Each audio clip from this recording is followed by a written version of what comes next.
Gaya nga po ng ibig sabihin natin, no? Yung didiscuss natin last week, yung ibig sabihin ng dispensation, na ang Biblia po ay ginawa po yan ng Diyos para basahin natin. Pero hindi po lahat ng nakalagay sa Biblia, mga lahat na sinasabi dyan, ay para sa atin. So, ito ginawa po yung Bible para basahin natin mula Genesis hanggang Revelation, pero hindi po lahat na nakasulat dyan ay para sa atin. Meron po mga nakasulat dyan na para lamang sa ibang tao at sa ibang panahon. Diba? So, yun po yung pinakasimple meaning ng dispensation. Kanino ba ito sinabi? Anong panahon? Kanino mga grupo people? Meron po kasi tatlong klase ng tao. Hentil, Hudyo, at saka yung mga Kristiyano. So, yun po. Yung Hentil po, yung mga Hentil tayo, hindi tayo Hudyo. Tapos yung Hudyo, mga Hudyo. At saka yung mga Christian Church. Tayo rin po yun, yung Christian Church. So ngayon po, kasi ang pinaka-main text po natin ay 2 Timothy 8:15. No? Di ko alam kung makakakita nito yun. Study to show yourself approved unto God, a workman that needed not to be ashamed, rightly dividing the word of truth. Ano po ba yung word of truth? Ano yun? Ano yung word of truth? Yung Bible. So, ang sabi diyan, study. So, hindi lang basta babasahin natin, kundi pag-aralan. At ano pa? Sabi doon, rightly dividing the word of truth. I-divide daw po natin ng tama. Kasi po mga kapatid, kapag ang isang verse, in-apply natin sa sarili natin, pero hindi naman pala para sa atin yung verse na yun, tayo ay makakapag-produce ng wrong teaching. Ulit babagala ko, try natin matapos ng bago mag-11:15. Ayan, try natin. Kasi mahaba itong teaching na ito mga kapatid. Kaya ako binabagalan kasi para maintindihan talaga natin. Para pag nagbasa tayo ng Bible, hindi lahat na, uy, sa akin to, uy, sa akin to, sa akin to. Hindi ganun. Aalamin po natin yung context. Sino yung nagsabi? Kanino sinabi? Para saan? Diba? Yan po yung mga tanong na kailangan natin gawin kapag tayo ay nagbabasa. So, ano yung sasabi? Yun, kapag po tayo, kailangan hatiin po natin ang Word of God. Sabihin kinahati na i-chat-chat. Pag-aaralan natin. Kasi pag hindi po natin yan hinati, magkakaroon tayo ng mga maling mga katurukan. Marami po mga churches ngayon na ganyan po ang nangyayari. Ina-apply na lang po basta-basta. At hindi ko pinag-aaralan. Kaya po na ipapasa sa mga tao ay, sorry to say, maling teaching. Mali. Kasi po, ang salita ng Diyos ay objective. Hindi po siya subjective. Yung subjective, ang ibig sabihin yan, si Kuya Evan, basahin mo itong verse na to. Si Kuya Arnel, basahin mo itong verse na to. Si Romy, basahin mo to. Okay, pag binasa, isang verse lang yung binasa, ano ibig sabihin sa'yo? Ganito po yung ibig sabihin sa akin. Hindi po ganun. Kasi, iba-iba kayo nasasabihin, alin ang tama sa sinabi nyo. So, hindi po ganun. Iisa lang po ang ibig sabihin ng salita ng Diyos. Ano po iba yung sinasabi ng verse? Ano ba yung ibig sabihin sa akin ng verse? Hindi po yun. Kundi, ano ang sinasabi ng verse? Nag-guess nyo? So, ito pag-aaralan natin, ito ay ano ba ang gospel ng mga apostles at saka ang gospel ni Paul. So si Paul kasi, ano rin yan, apostle din ng Panginoong Jesus yan. Kaya lang, meron sa kanyang nireveal na hindi nireveal dun sa sa 12 o dun sa 11. Sa 11.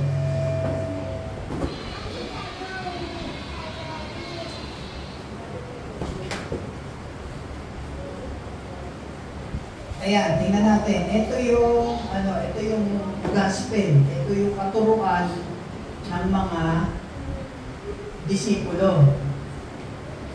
May basa. Gawa 2:38.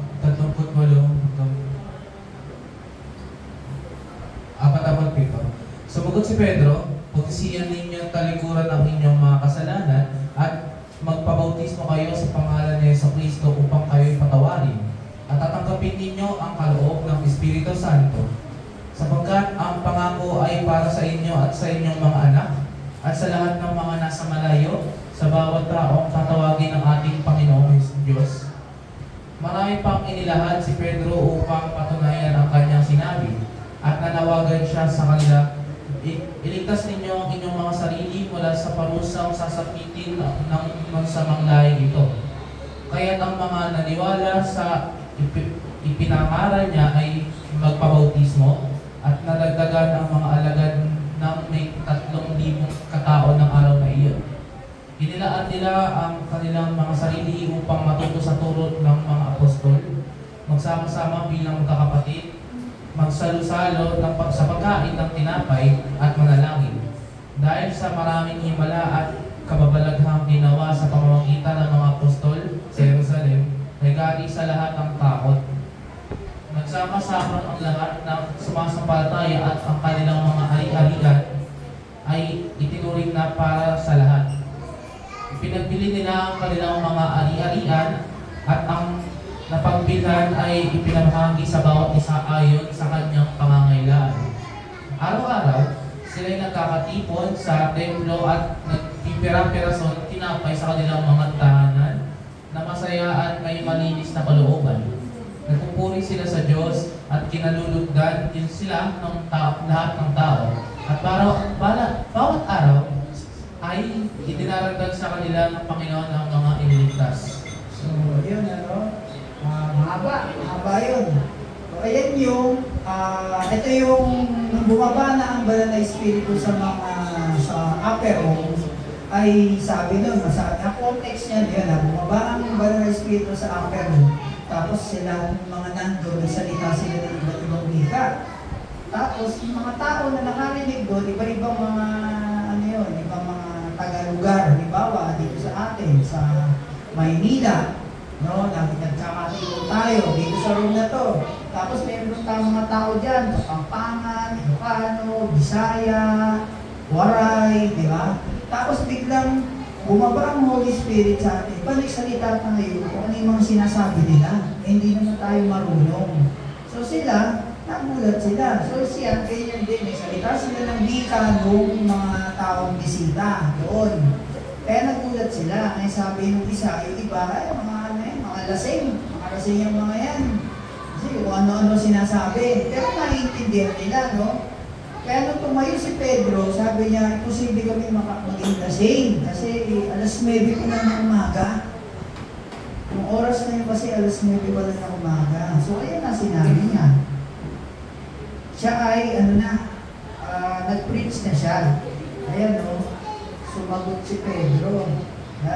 Kung babasahin natin yung kanina, kung sinundan yung binasa yan, yung mahaba na yan, meron tayong 5 punto na makikita dyan. Una, yung bautismo sa tubig. Yun, sabi dyan, magpabautismo kayo sa pangalan ni Jesucristo upang patawarin at tanggapin nyo ang kaloob ng Espiritu Santo. So para ikaw ay mag-baptize ng Holy Spirit, kailangan mo magpabautismo sa tubig. Ano pa? Merong mga himala na mga ginawa ang mga apostoles. Tama ba? Yung Tagalog na apostoles. Apostoles, alagad ni Jesus. Yan yung ginawa. Ay gumawa sila ng mga himala. Pangalawa pangatlo, nagkaroon ng takot. Nasa ba dyan?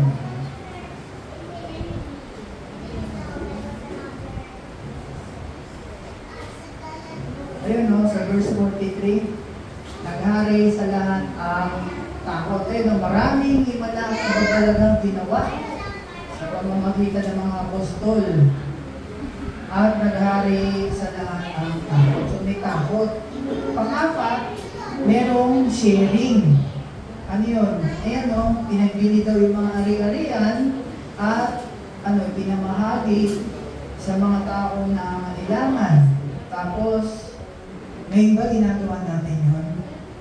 Kunyari, si Wedges may mga ari-arian, bebenta niya lahat yun. Tapos ibibigay sa inyo. Ikaw may ari-arian pa rin. O ibibigay mo rin. Ibibigay mo rin sa iba. Diba?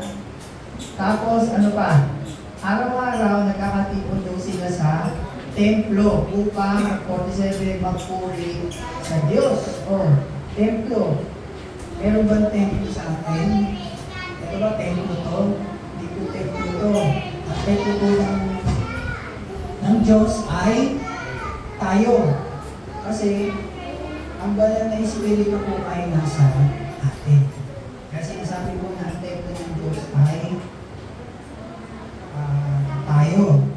So, iba po ang gospel ng mga apostol kaysa sa gospel natin ngayon. Na tinuro po ni Pedro. So, yan po, makikita po natin na sinabi po ni Jesus yung 12. Ano sabi diyan? Ito na lang sa Mateo 2. Ito ang mga pangalan ng 12. Mateo 10:2-8. Ito ang mga pangalan ng 12 apostol. Una ay si Simon na tinatawag ni Pedro, at si Andres at na kanyang kapatid, sina Santiago at Juan na mga anak ni Zebedeo, si Felipe, si Bartolome, si Tomas, si Mateo na maniningil ng buwis, si Santiago na anak ni Alfeo, at si Tadeo, si Simon na makabayan, at si Judas Iscariote na nagkalulo kay Jesus. Ang 12 ito'y isinugo ni Jesus sa kanyang pinagbilinan. Huwag kayong pupunta sa mga lugar ng mga hintil o sa alinmang bayan ng mga Samaritano. Sa halip, hanapin ninyo ang mga nawawalang tupa sa sambayanan ng Israel. Humayo kayo at ipangaral na malapit nang dumating ang kaharian ng langit. Pagalingin ninyo ang mga may sakit at buhay ng mga patay. Pagalingin at linisin ninyo ang mga may ketong at palayasin ang mga demonyo. Yamang tumanggap kayo ng walang bayad, magbibigay man kayo ng walang bayad. So yun, ang linaw. Ito ang pangalang 12 apostol. So, kasama pa dyan si Judas.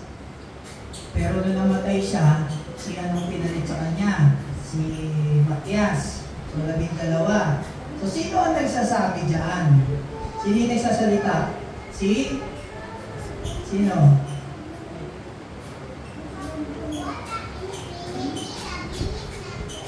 Sino yung nagsasalita? Una si Mateo, kasi sabi doon, ito ang pangalan. So yun yung sulat Diba?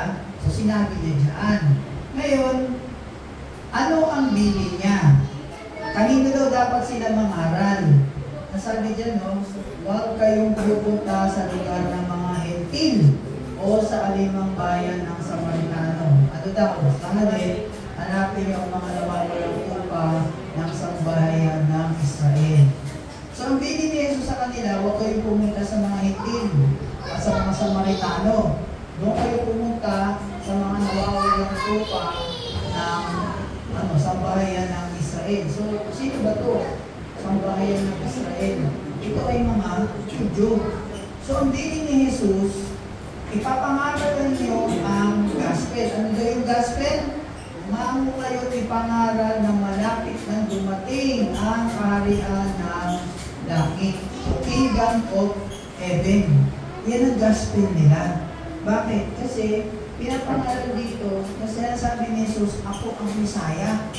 Ako ang tagapagligtas. Kaya lang ayaw nilang maniwala. Pero kasi ang alam nila, kapag sinabing Messiah o tagapagligtas, siya yung magliligtas sa kanila sa kamay. Si Jesus ang magliligtas sa kamay ng mga Romano. Patatalsikin. Ang hinahanap nila, political leader. Kaya lang, sabi nga nito, dumating na ang kaharian ng langit. Ito kaharian ng langit, kingdom of heaven. Hindi po kasi nila maintindihan yan. Maski yung mga disipulo dati, hindi nila maintindihan. Nung si Jesus namatay na at nabuhay ng muli, saka nila naintindihan yan. Ano ba ito? Kaharian ng langit. Ibig sabihin yan, yung kaharian ng Diyos dito, sa future, bababayan, mababago lahat. Ito, kung mundo na ngayon na ginagalaw natin, mawawala yan.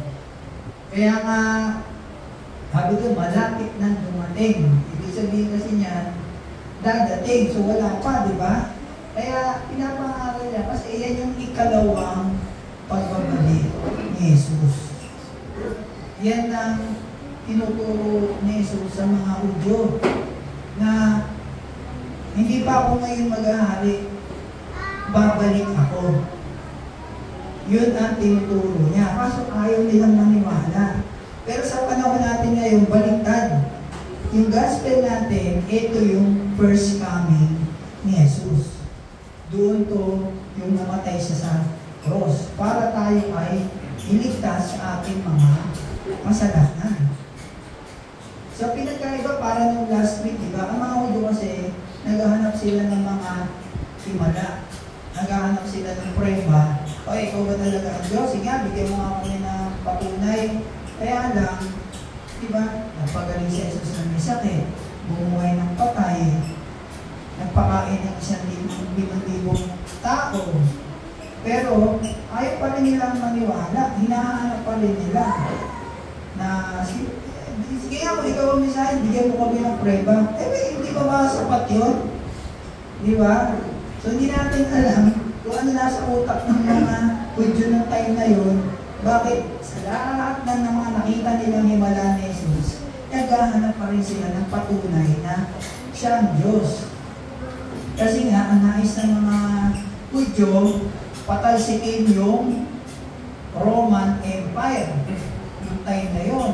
Hindi naman nga ganun Si Jesus, yung pangalawang pagbabalik niya. Yun. Tapos ano ba sabi? Pagalingin nyo ang mga may sarili at buhay ng mga patay, linisin yung mga miniketo, palayasin ng demonyo. Yun ang bilin ni Jesus kapag ka nangaral sila. Malapit na ang kaharian ng langit. Pagalingin nyo yan. Yung mga may sakit, buhay ng patay. Kung hindi natin hahatiin yan, mga kapatid, kung ikaw binabasa mo yan, sasabihin mo, uy, sabi ko sa Mateo, ito, Jesus, pagalingin daw namin mga patay, bumuhay daw, at pagalingin may sakit, bumuhay kami ng patay. Meron kang kamag-anak na namatay, pinuntahan mo, tinagdasal mo. Lord, sabi mo doon sa verse na to, buhayin namin ang mga patay. Hindi na buhay. Ano sasabihin mo ngayon? Hindi naman pala totoo yan. Hindi totoo, hindi naman nabuhay. Pinagalingin mo, may cancer. May cancer, no? Sabi, pagaling, mawawala nga agad yan Kasi ang pagpapagaling ni Jesus, hindi yan unti-unti. Pagka nanalangin siya na pinag-pray niya na gagaling, automatic, galing. Hindi yung mag-antay pa tayo ng 3 araw, kaya 1 week. Tignan natin kung gagaling. Hindi ganun. Instant siya magpagaling. Pray kami, sir. Pray mo. Tapos nagpa-CT scan ulit. Nandun po yung bukol. Lumaki pa. Hindi naman sasabihin mo. Hindi naman pala totoo yan. Ang Diyos na yan. Ha? False hope. Kumbaga, yun po yung ibig mong sabihin, mga kapatid. Basahin natin ang Biblia, pero hindi po lahat pwede natin i-apply sa atin. So, kanino ba lang sinabi yan? Sa 12. Doon lang niya sinabi na na ito kasi may mga nagtuturo ngayon meron po kasi mga nagtuturo ngayon na ito daw Book of Acts. Actually, Book of Acts po kasi ito. Ito, Acts.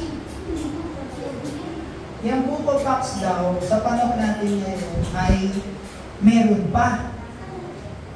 Meron pa.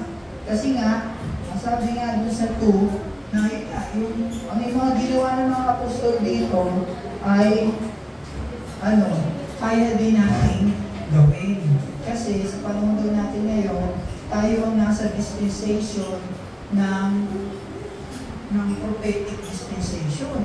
So kahit na yung mga sinabi ni Jesus na pangako noon, magpapagaling ka ng sakit, buhay ka na may patay, kaya natin gawin yun at pwede mangyari ngayon. So ganun kasi doon, kaya nga kung tayo hinahati natin yung Word of God ng tama, magiging tama po yung ating mga teaching na nakukuha. Pero kung ganyan, kuha ka na lang ng kuha, o ma-apply ko ngayon, dati i-apply mo sa'yo, marami po mga lalabas na mali katuruan. Kasi po, ang Book of Acts, ito po ay tinatawag na transitional book. Ibig sabihin ng transition, kasi sa simula ng Book of Acts, nagsimula ang Diyos sa mga Hudyo. Pero habang tumatagal po, yan po ay lumilipat sa mga Hentil. Bakit? Kasi sobrang tigas ng ulo ng mga Hudyo. Ayaw nilang makinig. Ayaw nilang maniwala. Meron namang mga himala na pinapakita sa kanila, kaya lang, ayaw pa rin nila maniwala. So sabi ng Diyos, sige, ayaw niyo maniwala. Santabi ko muna kayo. Dito muna ako pupunta sa mga Hentil. Kaya itong mga Hudyo na to, sa panahon natin ngayon, wala muna sila. Kaya tayo ay nasa church age. Yan, nandito tayo. Nandito pa tayo. Ito po yung rapture. Ngayon, nasa na tayo dito? Nandito na po tayo. Sa dulo. Nasa dulo na tayo. Kung baga sa basketball, nandito na po tayo sa last 2 minutes.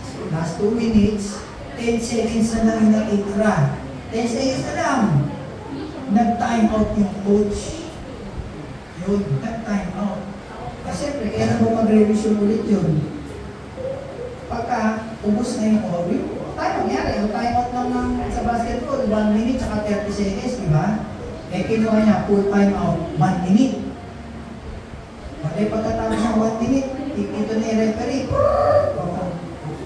I-resume na yung laro.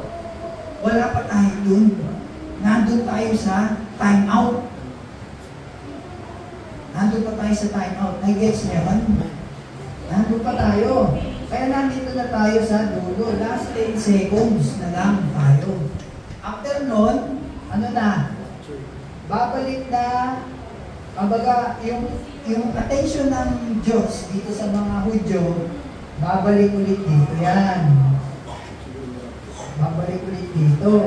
Pero bago bumalik dyan, yung mga Hentil ay mawawala rito. Tayo. Yung mga tunay na niniwala sa Diyos, tunay ng mga Kristiyano, mawawala tayo dito. Ngayon kapag nagkaroon ng rapture, nawala. Halimbawa, si Kuya Roger, no? Biglang, nag-uusap sila. Biglang nawala, naiwan si Ate Malu. Pagka naiiwan tayo dito, mga kapatid, yung paghihirap ng mundo, mararanasan natin. Ano-ano yun? Siguro, mananas ko na, bago makakalimutan. Sa May po, unang Sunday ng May, meron po tayo pag-aaral sa Book of Revelation. Dito po yun. Panonoodin natin yung teaching. Ngayon, every Sunday po yun. Meron kayong oras, inibitahan namin kayo kasi sandali lang naman yan. chapter niyan, isang isang turo lang. Kasi mahalaga po na malaman natin, hindi para tayo takutin. Kailangan natin malaman ang sinasabi ng Diyos sa Book of Revelation para tayo ay be aware. No? Mamaya, meron kang may kamag-anak ka, may mahal ka sa buhay, mga magulang mo, hindi pa pala saved. Tapos naiwan sila. Baka katubas po nung pugod-ulo na. Ito po yung pugod-ulo. Explain po yan doon kapag ano yung sabihin nun, bakit. So yun. Sabi din sa ayan. Ulit yan. Sa verse, pakibasa. Marcos at 16 hanggang 18. Ang sino mong sumasampalataya at mabautismuhan ay maliligtas, ngunit ang ayaw sumampalataya ay paparusahan. Ang mga sumasampalataya ay bibigyan ng kapangyarihang gumawa ng mga himala. Sa pangalan ko ay magpapalala sila ng mga demonyo at magsasalita ng iba't ibang wika. Hindi sila mapapahama kahit kumampon sila ng ahas o makayong ng lason, at gagaling ang mga may sakit na papatungan nilang kamay. O ayan no, ang sino mang, sabi niya, ang sino mang sumampalataya at mabautismuhan ay maliligtas. So ito yung turo ng mga disipulo. Pagka daw sumampalataya ka, kailangan mo magpabautismo sa tubig para ikaw ay maligtas. May mga ibang katuruan na ganyan po yung tinuturo ngayon. Kailangan magpabautismo ka para maligtas ka. Diyan na marami dito. Yung church na yun. Ganun nga, kailangan magpabaptize ka kasi kung hindi ka na nabautismo, hindi ka maliligtas. So, panahon po ng mga disipulo yun. O, tas ano pa? Ang sumasampalataya daw, bibigyan ng kapangyarihan gumawa ng himala. So, kung ikaw binabasa mo yan, sumasampalataya ako kay Jesus. O, sabi doon, meron daw ako kapangyarihan gumawa ng himala. Tapos mga palay sa mga demonyo, salita iba't ibang wika. Mga kapatid, hindi po para sa atin yan. Ang context niya, pag binasa niya yung taas, kanino ba sinabi ni Jesus yan? Doon sa labing isa. Bakit? Kasi, nung nabuhay si Jesus, hindi pa rin sila naniniwala. Kaya pag binasa niya yung taas niya, ang sinasabi doon, hindi pa sila naniniwala. Kaya sinabi ni Jesus diyan, yung mga sumasampalataya ay bibigyan niya ng kapangyarihan. So sinabi niya yun sa 11. Kaya yan ay hindi para sa atin. Kasi may mga nagtuturo pa rin sa ngayon na kaya mo doon magpalay sa demonyo, kaya mo magpatay. Diba? So, hindi po yan. Ano pa?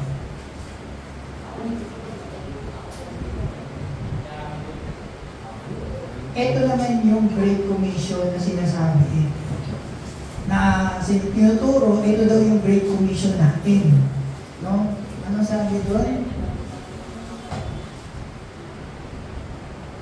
Ano?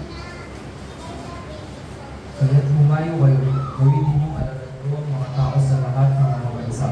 Bautismuhan ninyo sila sa pangalan ng Ama at ng Anak at ng Espiritu Santo. Ipangaral, sabi dyan, ipangaral yung gospel. Yung parihan ng Diyos ay malapit na dumating. Tapos, sumayo kayo ang yung alagad at bautismuhan nyo sila sa pangalan ng Ama at ang Espiritu Santo. So, ang ibig sabihin niyan ay bautismo sa tubig. So, ang Great Commission daw natin, ngayon, may mga nagtuturo na preach the gospel, na ipangaral na salita ng Diyos, at ayan, bautismo daw yan. Unang ang tanong, kanino yan sinabi? O sino nagsabi? Si Jesus na nagsabi. Kanino yan sinabi? Sa mga disipulo. Ayan daw yung kanilang Great Commission. Hindi po sa atin yan. Ito ang Great Commission natin. sabi, Sa harap ng Diyos at si Kristo Jesus na hahatol sa mga buhay at sa mga patay, alang-alang sa kanyang pagdating bilang hari, inaatasan kita, ipangaral mo ang salita ng Diyos, pagsikapan mong gawin iyan, napapanahon man o hindi. Himukin mo at pagsabihan ng mga tao at palakasin ang kanilang loob sa pamamagitan ng matyagang pagtuturo. Sapagkat darating ang panahon hindi na sila makikinig sa wastong katuruan, sa halip, susundin nila ang kanilang hilig. Maghahanapan sila ng mga tagapagturo na walang ituturo kundi ang ibig lamang nilang marinig. Hindi na sila makikinig sa katotohanan, sa halip ay ibabaling ang kanilang pansin sa mga katakisig. Kung ikaw, maging mahinahon ka sa lahat ng oras, magtiis ka sa panahon ng kahirapan, gampalan mo ang tungkulin ng isang mga aral ng magandang balita at tuparin mo ng lubos ang iyong paglilingkod. so yan, ito po ang para sa atin, hindi yung kanina. Kasi, ang sabi dyan, sapagkat darating ang panahon na hindi na sila makikinig sa wasto paturuan. Sa halip, susundin nila ang kanilang hilig. Maghahanap sila ng mga tagapagturo na walang ituturo, kundi ang ibig lamang nilang marinig. Pangaral ang salita ng Diyos, pagsikapan mong gawin ang yan, napapanahon man o hindi. Himukin mo ang at pagsabihan ang mga tao at palakasin ang kanilang loob sa pamamagitan ng matiyagang pagtuturo. Ito po yung dapat na Great Commission natin. Hindi yung kanina. Kasi sa panahon natin ngayon, marami na pong mga tao na ayaw nang makinig sa tamang pagtuturo. Kaya po tayo, sinisikap natin na ituro talaga yung tama para hindi tayo malinlang, para hindi tayo maloko. Kung meron tayong sasabi, uy, alam mo ba, Arnel, yung sa church namin, sabi sa amin, kaya daw namin magpagaling ng mga may sakit, kaya daw namin bumuhay ng patay. Pag sinabi sa iyo, ang sasabihin mo,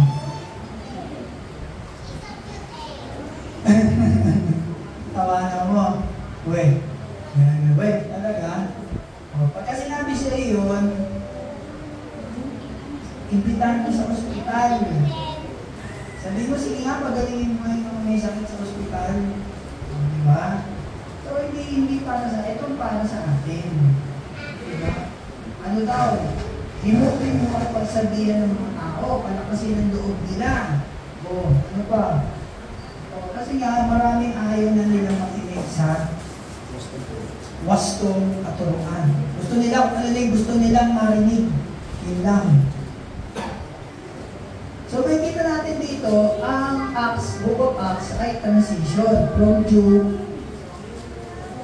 papunta sa Gentile. Okay lang ba napunta yan? Dito yan, Acts chapter 7. Sabi na Lord, at titigas ng ulo nyo.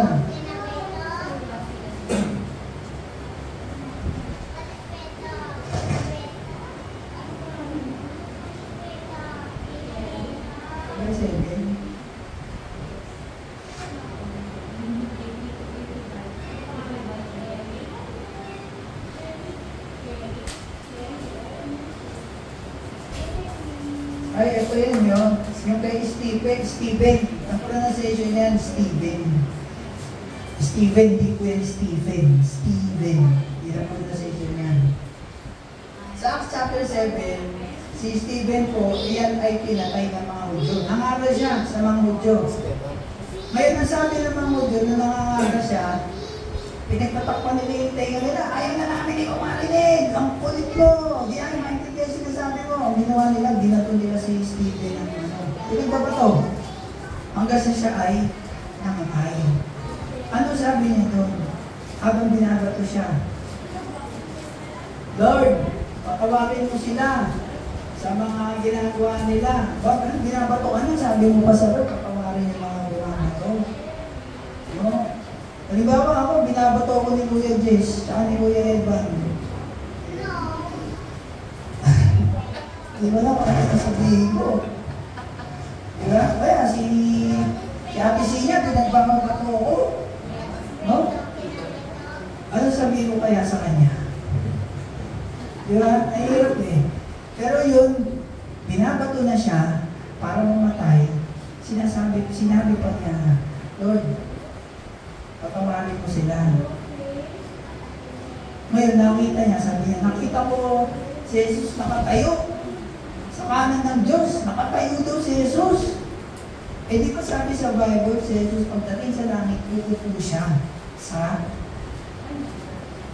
kanan ng Diyos. Uupo. Pero bakit si Jesus nakatayo? Hindi nga. Bakit nakatayo si Jesus noon? Magano siya, oh. Pero sabi sa Bible, pag akyat niya sa langit, uupo siya sa kanan ng Diyos. Pero ba't yung time na yun, nakita siya ni Esteban, nakatayo, masilip, ganyan, no? Bakit kaya siya nakatayo? Alam ko, nasabi ko na sa inyo yun, eh. Narandaan niyo?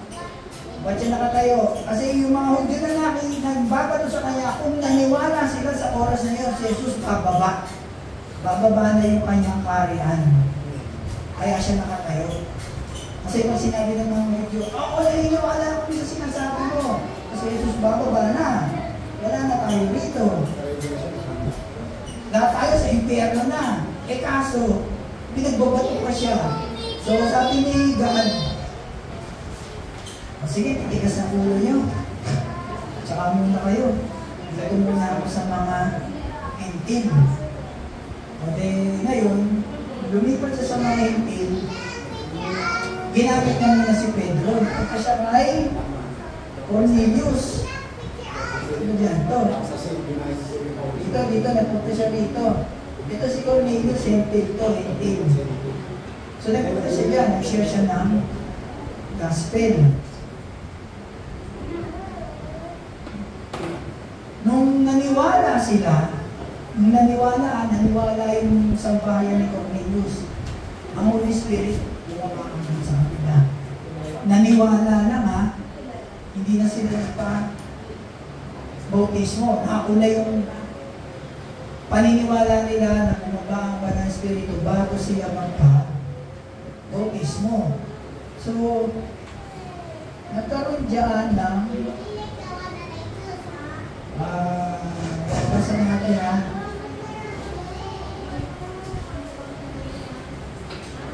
Nagkaroon dyan ng pagtatalo si Pedro. Nandun yan sa Acts chapter 15. Nag-report siya. Kasi sabi, nabalitaan nila, si Pedro nagpunta sa bahay ng isang hintil. So ngayon sabi niya, nakakita ko ng pakitain, pumunta daw ako doon, kasi meron sumundo sa akin na 2 tao. So kinuwento niya yung nangyari. At pagdating doon, nangaral lang ako. Eh wala pa akong ginagawa. Bigla na lang bumaba ang banal na espiritu sa kanila. Kasi naniwala sila doon sa sinasabi ko. So bumaba agad. So naalala ko yung sinabi ni Jesus sa amin doon sa Acts chapter 1 na dati kayo ay si Juan ay nagbautismo sa tubig, pero kayo babautismo kayo ng walang espiritu. Naalala ko yun. So ang mga hintil pala, tinawag din ng Diyos, pero kailangan lang nila ang requirement, maniwala. Maniwala lang sila. At ang banal na espiritu ay bababa sa kanila. So yan din po ang tinuturo sa atin ngayon. Kailangan na natin maniwala. Kasi kapag po tayo ay naniwala na si Jesus ay Diyos, bumaba siya dito sa lupa, naglakad siya ng 33.5 years sa walang kasalanan. Pero pinako pa rin siya, namatay, nilibing, nabuhay-uli after 3 days, umakit ulit sa presensya ng Diyos Ama, at yung kanyang dugo, yung dugo niya, ay lumatay dito.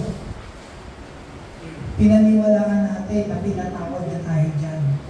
Tayo ay na-justified. Ano ba ibig sabihin ng justified? Justified. Hatiin mo yan. Just if I had not sinned. Ano ba sa Tagalog nun? Sa Tagalog nun? Just if I have not sinned. Ano Tagalog nun? Tayo ay pinawalang sala. Saan? Hindi doon sa water baptism, hindi itong water na to, hindi itong liquid na to, hindi itong liquid na to. Pinawalang sala tayo sa pamamagitan ng kanyang dugo. No? Kaya sabi sa Hebrews chapter 9 verse 12, tayo ay pinatawad na sa ating mga kasalanan magpakailanman. Kaya nga sabi dito,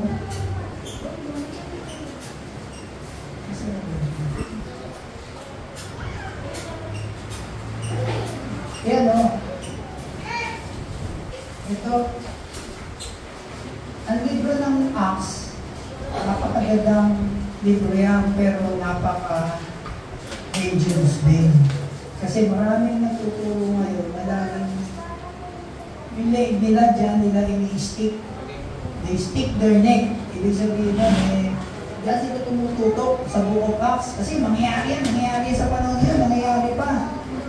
Hindi na po. Kasi nagkaroon po yan ng transition. O si Paul, nakapagpagaling siya. Kasi, ano siya? Isa siya sa disciple. Pero habang tumatagal po, nawawala na yung kaloob ni Paul na magpagaling. Na-expire. Ang tanong doon, kailan? Hindi natin alam.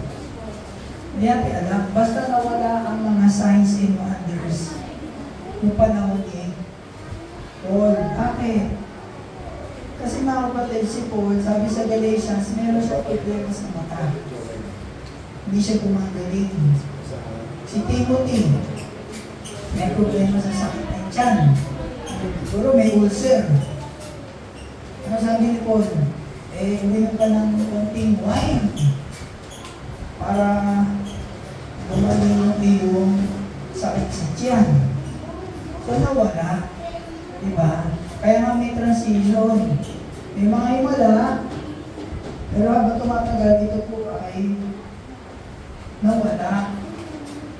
Kasi, ang sabi sa 2 Corinthians 5:8, si Paul po nagsulat niyan, we live by faith, not by sight. Tayo ay namumuhay sa pananampalataya, hindi sa mga nakikita natin. Kaya kung ikaw, kapatid, naghahanap ka ng himala, wala kang pananampalataya, meron ka duda. Kasi naghahanap ka ng resulta eh. Wala kang pananampalataya, meron kang doubt. Naintindihan niyo yun? Diba? Kasi nga ang sabi, sa panahon natin ngayon, we live by faith, not by sight. O ngayon ang tanong, paano ba tayo maliligtas ngayon? May kailangan ba magpabautismo ka sa tubig para maligtas ka? Tapos, bababa ang Holy Spirit sa iyo. Pagkakumarin ka. Hindi po yun. Kasi hindi po sa atin yun. Saan tayo ligtas? Ayan, no? Ano sabi? Sumagot naman sila, sumampalataya ka sa Panginoong Jesus at maliligtas ka. Ikaw at ang iyong sambayanan. Ang context niyan, ito po yung nakukulo si Pablo at si Silas. Ngayon umakat na sila, biglang lumindol. Yung mga kadeno nila nakalas, pati ibang preso. So ngayon, siyempre dapat tatakas na sila lahat. Yung bantay, magpapakamatay. Kasi sisisihin siya eh. Kung bakit nakatakas. Pag sinisi siya, pupugutan din siya ng ulo, so papatayin din. So unahin niya, pakamatay na ako. Sabi ni Pedro, ni Pablo, huwag mong gawin yan. Lahat kami nandi dito. O sabi nung may bantay, ano kung gagawin ko para ako ay maligtas? O sabi ni Pedro, ay ni Pablo, ayan, sumampalataya ka sa Panginoong Jesus at maliligtas ka. Yun lang. Ay sabi yan, saved by believing. Maniwala ka lang. Ikaw ay maliligtas. So ano ba yung prueba na si Pablo ay tinawag sa mga Hintil? Ayan. Nasabi? Ito naman ang sasabihin ko sa inyo, mga Hintil, dahil ako'y apostol para sa inyo, ipinagmamalaki ko ang aking katungkulan. Si Jesus daw ang apostol ng mga Hintil. Ito rin, sinasabi niya siyang apostol at siya ay naligtas sa pamamagitan ng biyaya ng Diyos. Hindi sa pamamagitan ng pagbautismo sa tubig at ang Holy Spirit ay bumaba sa kanya. So, ayan yan. Hindi ko na babasahin Ano nga ba ang gospel ni Paul? Ano yung susundin natin gospel niya? Ano yan eh? Ayan o. Ito yung tatlong gospel ni Paul. Pag tatlong beses inulit yan, ibig sabihin, ito ay mahalaga. Ano sabi ni Paul? Ito. Romans chapter 2 verse 16. In the day when God shall judge the secrets of men by Jesus Christ according to my gospel. According to my gospel. O ito. Now to him that is of power to establish you according to my gospel and the preaching of Jesus Christ, according to the revelation of the mystery which was kept secret since the world began. According to my gospel. Kasi, titingnan natin, itong turo ni Paul, ito ay nireveal sa kanya ng Diyos. Kung babasahin natin yung Galatians 1:1-12, ang sinasabi niya dyan, ito pong binibigay kong teaching sa inyo, hindi po ito galing sa tao. Kundi ito ay galing sa pagkapahayagan ng Diyos. So, ibig sabihin nun, hindi ito galing sa tao, hindi galing kina Peter. Kasi bakit? Si Peter, si James, si John, mga apostles ni Jesus, ang nag-train sa kanila, si Jesus Christ. Pero ang nag-train kay Pablo, si Jesus Christ. Pero iba yung pagkakatrain sa kanya. Mystery. Yan, mystery. Revelation. Nireveal sa kanya. Ano yung nireveal na Panginoon? Na ang kaligtasan ay hindi na kailangan gumawa. Kailangan lang ikaw ay mananampalataya. Na ang kaligtasan hindi lang para sa mga Hudyo, kundi para sa atin. Pero pinagkaiba, para sa mga Hintil, kailangan ka lang maniwala. Yun lang kailangan. Yun ang requirement. Maniwala ka, sumampalataya ka sa ginawang sa tinapos ni Kristo sa krus. Maniwala ka lang doon. Sa 2 Timothy, ano pa sabi? Remember that Jesus Christ, the seed of David, was raised from the dead according to my gospel. According to my gospel. So, 3 beses yan. No? So, sinusunod natin yung gospel ni Paul, hindi po yung gospel ni Jesus Christ. Pero sinusunod ni Paul, si Jesus din. Di ba? Naintindihan nyo? So, hindi ibig sabihin na, si Kuya Jay, mali tinuturo. Ibang gospel yun sabi nga dyan, my gospel. My gospel. Ano ba yung gospel ni Paul?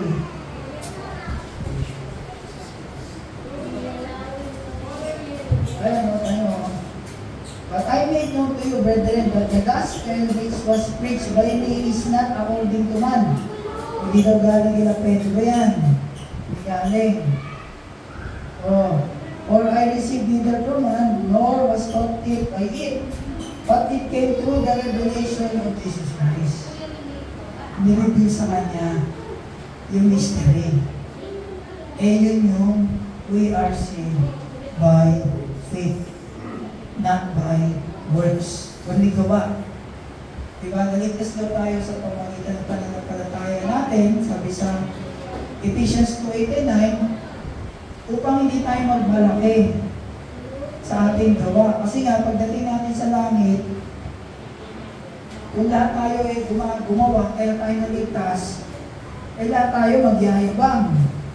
Diba? Diba kasi Ate Ting, uy Ate Ting, bakit nandito ka sa langit? Kasi lagi ako nagsisilbi. Diba? O Kuya Tim, buti ikaw nandito sa langit. Kasi araw-araw nagbabasa ako ng Bible eh. Diba? So lahat tayo magmamalaki. Pagdating doon, itong gospel na tinuturo ni Pablo, by grace, wala tayong pagmamalaki. Diba? Wala tayong iaambag. Ano ba yung gospel natin ngayon? Our gospel. Sabi diyan, wala sa Tagalog. Unang Korinto, 15:1-4. Mga kapatid, ngayon ipinapaalala ko sa inyo ang magandang balita ang ipinangaral ko sa inyo. Iyan ang magandang balita ang inyong tinanggap at naging saligan ng inyong pananampalataya. Naliligtas kayo sa pamamagitan nito kung matatag ninyong pinangawakan ang salitang ipinangaral ko sa inyo, maliban na lamang kung walang kabuluhan ang inyong pasampalataya. Sapagkat ibinigay ko sa inyo bilang pinakamalaga sa lahat ang tinanggap ko rin, na si Kristo ay namatay dahil sa ating mga kasalanan, tulad ng sinasabi sa kasulatan. Inilibig siya at muling nabuhay sa ikatlong araw, tulad din ng sinasabi sa kasulatan. Ayan po yung ating magandang balita. Tungkol po sa ginawa ni Jesus sa krus ng Kalbaryo. Yung finished work niya. Yun ang ating salvation. Hindi po yung pabautismo ka sa tubig, hindi para bumuhay ka ng patay, bago ka ng may sakit, papagaling ka ng may sakit. Hindi po yun. O hindi rin po yung darating na ang kaharian ng Diyos. Kasi dito po yan sa second coming ni Christ. Hindi po yan yung ating gospel. Ito po yung ating gospel. Ito. Yung church age na to, yan po yung ating ebanghelyo. Na, ulitin ko ulit, si Jesus ay Diyos, siya lumapit sa lupa ng 33.5 years, pero sa kabila no, pinapako pa rin siya, namatay, dinibing, after 3 days, nabuhay ulit siya, umakyat ulit siya sa presensya ng Diyos Ama. At sa pamamagitan ng kanyang dugo, tayo ay nagkaroon ng kapatawaran. Yun po yung ating gospel. Ano sabi ko sa 16:31? Paniwalaan lang po natin yan.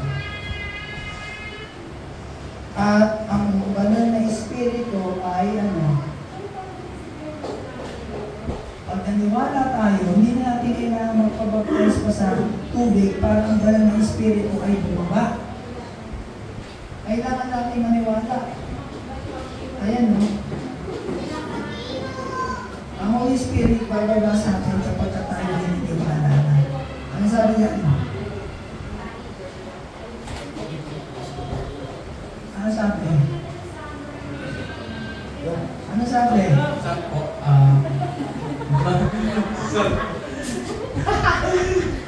sa pamagitan ni Kristo, kayo rin na nakarinig ng salita ng katotohanan na magandang balita na nagdudulot ng kaligtasan at sumasampalataya sa Kanya ay pinagkalooban ng pinangako ng Espiritu Santo bilang tatak ng pagkahirap sa inyo. Nagmamadali ka tuloy. Kaya ulitin ko. Ulitin ko ulit. Ano sinabi ko na karaan? Mga kapatid, pag may nagsasalita, diba? Alam niya na. Kayo kaya nandito, lahat nagdadagdagan. Matutuwa ba kayo? Diba? Ganon. Nire-remind ko ulit kasi ito po pinag-aaralan natin. Sabi ko nga, ako, wala na akong ano rito dahil alam ko na to. Ewan ko sa inyo. Baka kayo pag namatay, pagharap niyo sa Diyos, ano ba natutunan mo? Wala. Kasi, kausap ko kasi ganito. Di ba? Mahalaga po ito.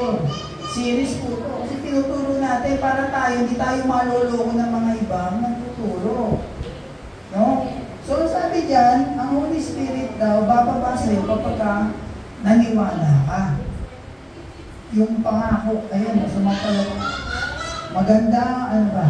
Sa pamagitan ni Kristo, kayo rin ay nakarinig na salita ng katotohanan. Magandang balita na nagdulot ng kaligtasan. Sumampalataya sa Kanya ay ipinagkalooban ng pangako ng Espiritu Santo bilang tatak ng pagkahirap sa inyo. So, Holy Spirit, bababa na namin. Kasi meron mga tinuturo na pag naniwala ka, meron kang pangalawang baptism, yung Holy Spirit. Gusto mo pag-baptize ng Holy Spirit. Pag ginanyan, gaganda ko na. Wala po. Kasi mas na maniwala ka, ang Holy Spirit, automatic, nasa iyo na. Tatak na siya yan. Hindi po yung meron iba nagtuturo na, Lord, patawarin niyo po kami, patawarin niyo po ako sa mga kasalanan ko. Holy Spirit, balik ka ulit sa akin. Holy Spirit, dwell in me. Kasi, pagka daw tayo nakagawa ng kasalanan, ang Holy Spirit daw, umaalis. Hindi po totoo yun. No? Hindi po totoo na pag gawa ka ng kasalanan, Holy Spirit, umaalis. Ang sabi nga dyan, ano? Ito, tatak. Pagka ba ikaw ba nagpatakaw, nakatanggal pa ba yan? Hindi na, di ba?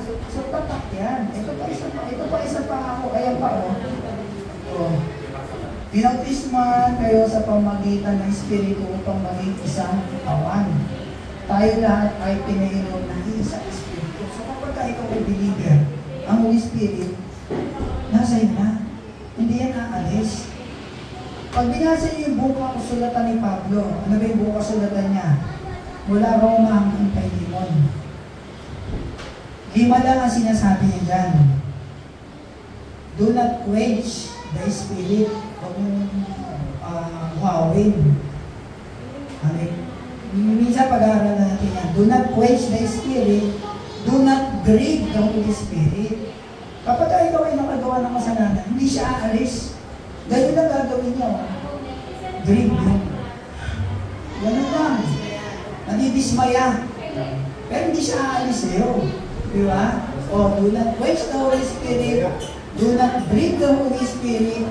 Walk by the Spirit. Walk daw. Umangat tayo ayon sa Espiritu Santo. As Galatians yan. Tapos, pray in the Spirit. Pag sinabi po pray in the Spirit, hindi po yung hindi po ganun yun. Ang pray in the Spirit, nananalangin tayo na ginagabayin tayo ng banal na Espiritu.